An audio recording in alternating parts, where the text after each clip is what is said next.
So now we will discuss some more details about other operators. The next operator is the Cartesian cross product. So what is Cartesian cross product? Cartesian cross product is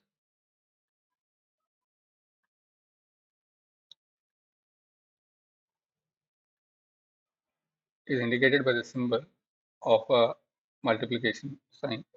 So if I have if I have an entity R or table R1, I'm performing cross product with R2. What happens is that every record of R1 will be combined with every record of R2. So every record of R1 will be combined with every record of R2.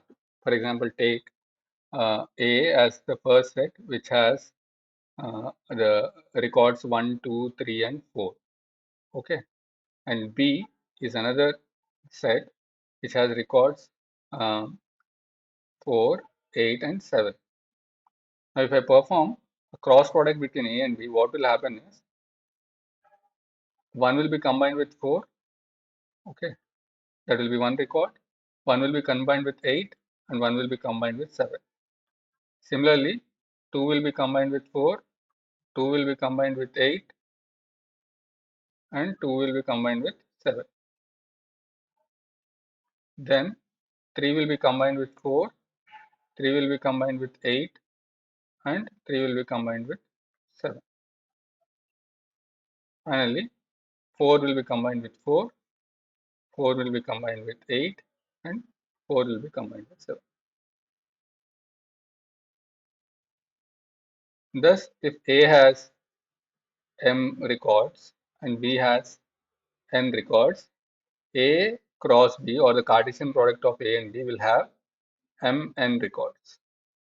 Here in this case, there were 4 records. Here there were 3. A cross B had 12 records.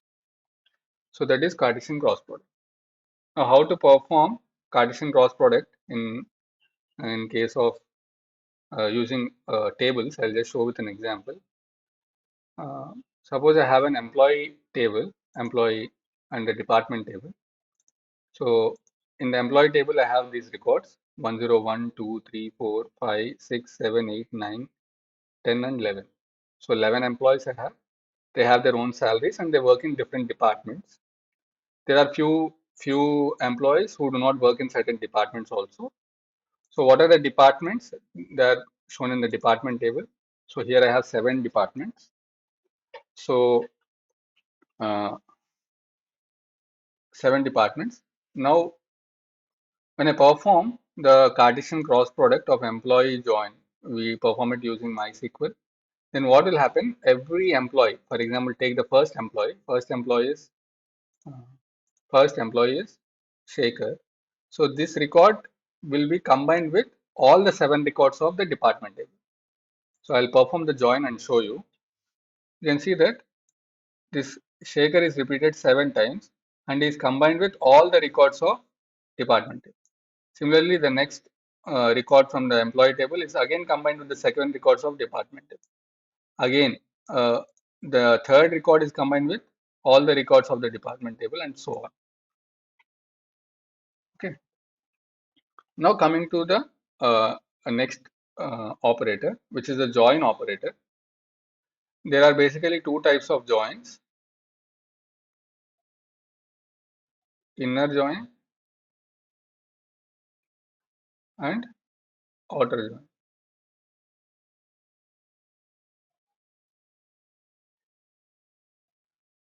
In inner join, what we have? In inner join, we have 3 types of inner joins. One is called as the theta join, indicated by the symbol. Then we have equijoin, indicated by the symbol. And finally, we have natural join,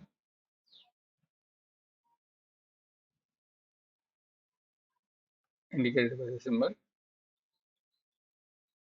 Whereas in outer join, we have left outer join,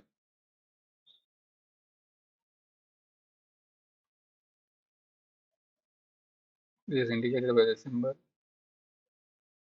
There will be 2 dashes, to indicate the left side. Then we have the right outer join.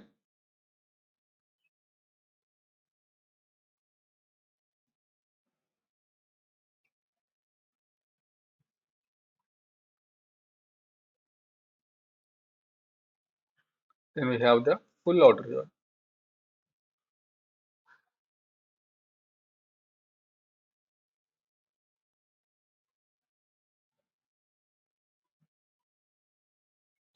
So these are the 6 types of joins that we do. Let us start with the first theta join. So what is theta join? Theta join is basically, suppose I have two tables, R1 and R2, and I am performing a theta join. Theta join on these two tables, then it is equivalent to saying that first perform the Cartesian cross product on R1 and R2, perform the Cartesian product and on R1 and R2, and on the resultant table, apply a selection operator with the condition theta. Theta is a condition which we apply, and then we project all the attributes. We project all the attributes. So what happens? Theta can be less than condition or a greater than condition, less than equal to condition or greater than equal to condition or not equal to condition and equal to condition. Okay, so these are the 6 types of conditions that we can apply on this. Take an example for here. For example, I want to, from the join of employee and department, I want to select only those records where employee salary is greater than department's miscellaneous expenditure. Okay, department miscellaneous. This is the condition. This is the theta condition. So what is the condition here? The condition is that employee, this is the condition. Employee salary is greater than department's miscellaneous expenditure. On this, what I am doing, I am putting a selection operator. Here what I am doing, I am performing employee join department. That is, I am performing the cross product. Then I am applying a condition on it. I am selecting by a condition where the condition is this, and I am selecting all the attributes. That is, I am performing the pi. Okay, so I am performing employee cross product with department. Then I am applying this condition. Then I am selecting all the attributes. That is theta join. Now, what is equijoin? Equijoin is a special case of theta join where we only apply it for. Anyway, I'll just run this once. Let me run this line, theta join. So you can see that in this case, every employee salary is greater than the corresponding department miscellaneous expenditure. So first of all, we perform the theta cross product, and in that cross product, only those which satisfy this condition are selected. In theta join is a special, equijoin is a special case of theta join. What is equijoin basically? In equijoin,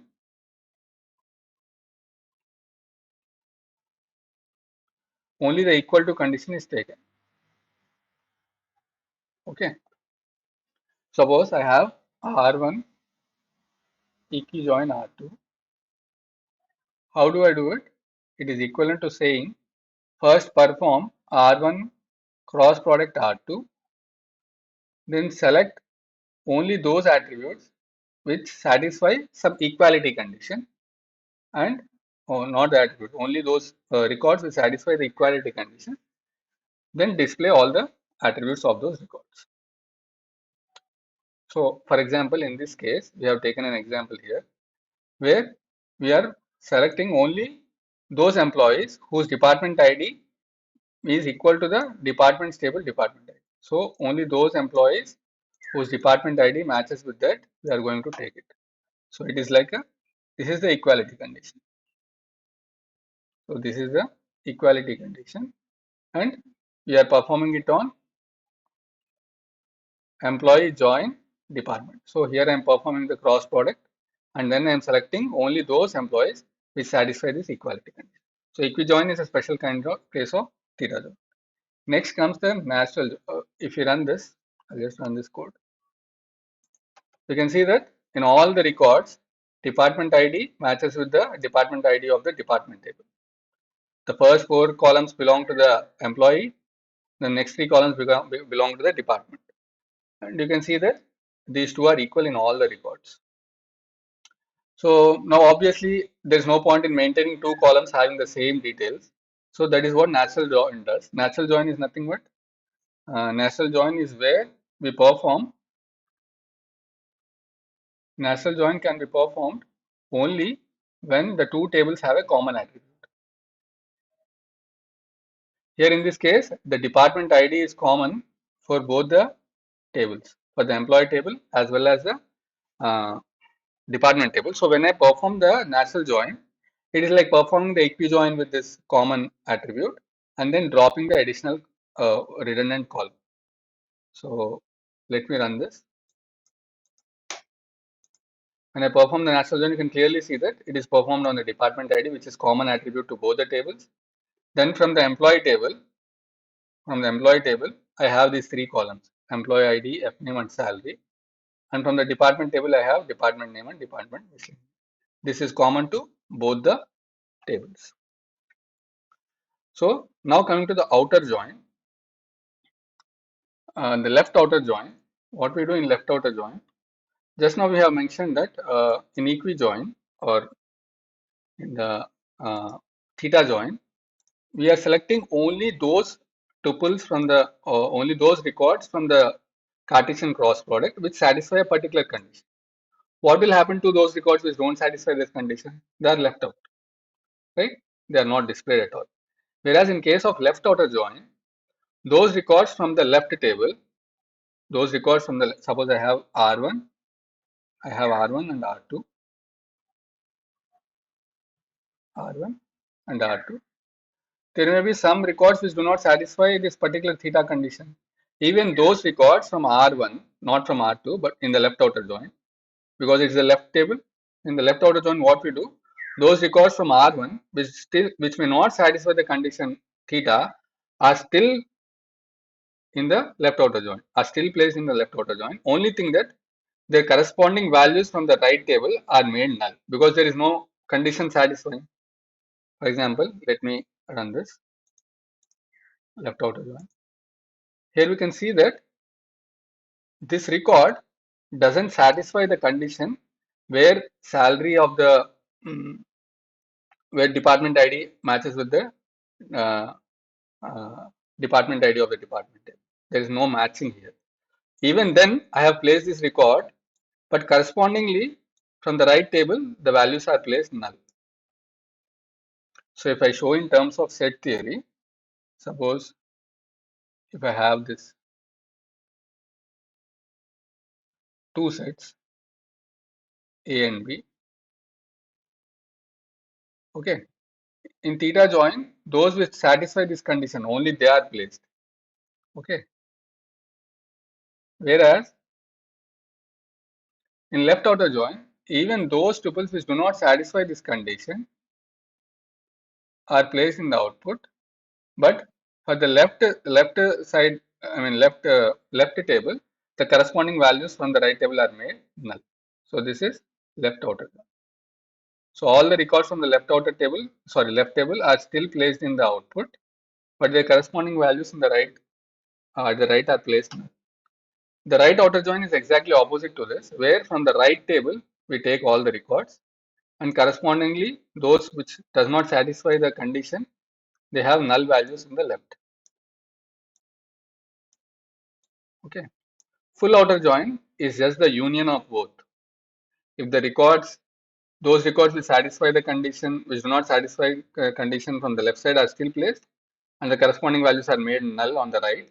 And those records which do not satisfy the condition from the right table are still placed in the output, and the corresponding values at the left are placed as are made null. So we can clearly see this here, where a record from the left is placed and correspondingly here we have null. Records from the right which still do not satisfy the condition are having null values.